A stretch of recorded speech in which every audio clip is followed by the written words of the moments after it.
ఇప్పుడు నార్మల్ గా చాలా మందికి షుగర్ అనేది వస్తుంది, వాళ్ళు చాలా భయపడుతున్నారు. అంటే ఎలాంటి లక్షణాలు ఉంటే షుగర్ ఉందని తెలుస్తుంది? జనరల్ గా షుగర్ ఉన్నట్టు తెలియడానికి చాలా టైం పడుతుంది.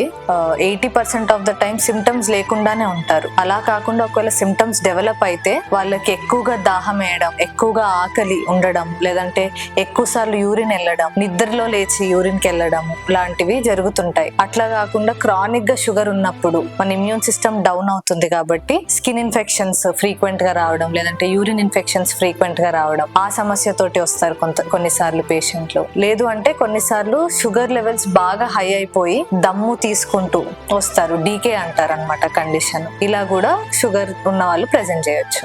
ఓకే, యాజ్ ఐ సెడ్ చాలా మంది సిమ్టమ్స్ లేకుండా ప్రెజెంట్ చేస్తారు కాబట్టి, అండ్ ఓల్డ్ ఏజ్ లో షుగర్ ఉండడం కాబట్టి 40 years దాటిన తర్వాత ఎవ్రీ ఇయర్ షుగర్ టెస్ట్ చేయించుకోవడం, స్క్రీనింగ్ చేయించుకోవడం బెటర్.